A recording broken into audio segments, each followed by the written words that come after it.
Hello everyone, welcome to learn to spread channel. कैसे आप सभी लोग? होप सो आप सभी लोग बहुत अच्छे होंगे और बहुत अच्छी तरीके से अपने और अपनी फैमिली का ख्याल रख रहे होंगे। बहुत लंबे समय से ये डाउट आ रहा था कि मैम प्लीज़ बता दीजिए कि सिनॉप्सिस किस तरह से लिखते हैं। नो डाउट बहुत सारे ऐसे यूट्यूब चैनल हैं जहाँ पे आपको सिनॉप्सिस के हेडिंग्स देख कर बताया गया है कि किस तरह से सिनॉप्सिस का फॉर्मेट होना चाहिए।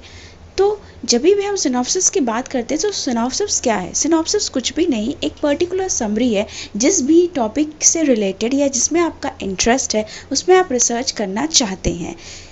अब सिनॉप्सिस के पर्टिकुलर हेडिंग्स तो आप सभी लोगों को पता है कि सिनॉप्सिस में सबसे पहले होता है टाइटल, उसके क्या इंट्रोडक्शन, इसका मतलब आप जो भी टॉपिक के बारे में रिसर्च करना चाहते हैं जिसमें आपका इंटरेस्ट है उसमें आप थोड़ा सा इंट्रो पॉइंट लिखिए।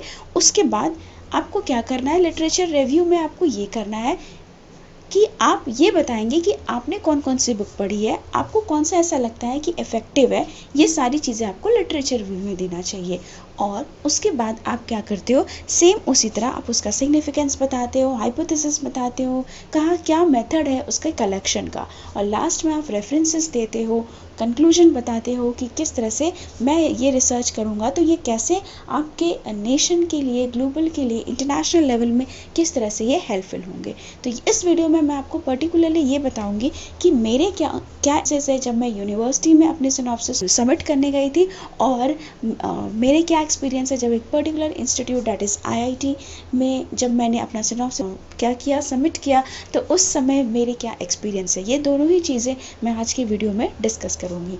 बहुत ही ध्यान से इस चीज़ों को देखिएगा। अगर आपका डाउट है तो बिल्कुल भी इस वीडियो के बाद आपका ये डाउट नहीं रहेगा। वीडियो को प्लीज़ लास्ट तक देखिएगा। वीडियो को सब्सक्राइब करना मत भूलिएगा, लाइक करना मत भूलिएगा, क्योंकि आपके एक लाइक से, एक सब्सक्राइब से मुझे भी मोटिवेशन मिलती है। Let's start. आ गई है हम अपने स्क्रीन पे। तो जैसा कि मैंने आपको बताया था कि स्टेटमेंट ऑफ पर्पस और सिनॉप्सिस या रिसर्च प्रपोजल तीनों एक ही कड़ी के नाम है, चाहे आप उसको स्टेटमेंट ऑफ पर्पस बोलो या सिनॉप्सिस बोलो या आप उसको रिसर्च प्रपोजल बोलो। तो ये जो रिसर्च प्रपोजल है, जैसा कि मैंने आपको बताया था कि ये मेरी टॉपिक है role of financial literacy and its impact on investment decision. इस पर्टिकुलर टॉपिक पे मैंने जो है सिनॉप्सिस लिखी थी। ये पर्टिकुलर हेडिंग है जहाँ पे रिसर्च एजेंडा है, रिसर्च ऑब्जेक्टिव है और प्लस आपके डिफरेंट है कि इसका लिटरेचर रिव्यू क्या है, आगे मैं आपको शो करती हूँ लिटरेचर रिव्यू क्या है, फिर सिग्निफिकेंस एंड इम्पैक्ट्स क्या है प्रपोज्ड वर्क पे, और लास्ट है कंक्लूजन। क्या मैम इतना छोटा ही होता है? नहीं, अगर आप आईआईटी लेवल पे जा रहे हो तो उसमें जब भी आपका मेल आता है कि आप शॉर्टलिस्टेड हो गए हो तो उसमें एक पर्टिकुलर हेडिंग आती है कि किस हेडिंग पे आपको अपना प्रपोजल या आपको अपना स्टेटमेंट बनाना है। तो ये मैंने उसके बेसिस पे बनाया था। तो ये सारी चीज़ें आप लोगों के लिए इम्पॉर्टेंट है कि ये आप ध्यान में रखते हुए चीज़ें डिफ़ाइन करो। रिसर्च एजेंडा में पर्टिकुलरली सेम वही चीज़ होती है जो आप टाइटल में अपना डिफ़ाइन करते हो कि आप ये पर्टिकुलर टॉपिक क्यों सिलेक्ट किए हो और आप ये पर्टिकुलर टॉपिक आपके लिए कितना ज़्यादा इंपॉर्टेंट है, थोड़ा सा आप इंट्रो देते हो।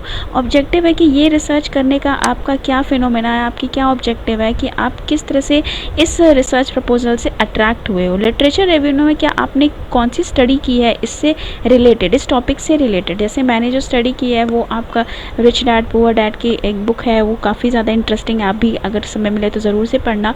Your money your life, I will teach you to become rich, ये सारी अच्छी बुक्स हैं तो इसको आप ज़रूर से रेफ़र कर सकते हो अगर आप फाइनेंशियल लिटरेसी के बारे में थोड़ा सा नॉलेज गेन करना चाहते हो।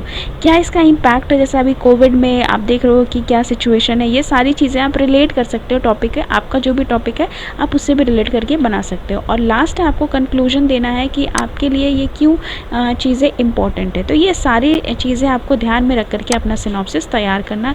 मैक्सिमम वर्ड इसमें लिमिट होती है 1500 की, तो इसको भी ध्यान में रख करके आप चीज़ें करो। नेक्स्ट वीडियो में हम लोग ये देखेंगे कि यूनिवर्सिटी लेवल पे आप किस तरह से हाइपोथेसिस डिफरेंट टॉपिक्स से ले करके डिफरेंट आप हेडिंग्स ले करके किस तरह से बनाते हो। तो जल्दी उसके बारे में भी मैं वीडियो बनाऊंगी। तो तब तक के लिए हंसते रहिए, खिलखिलाते रहिए और अपना ख्याल रखिए। मिलते हैं अगले वीडियो में।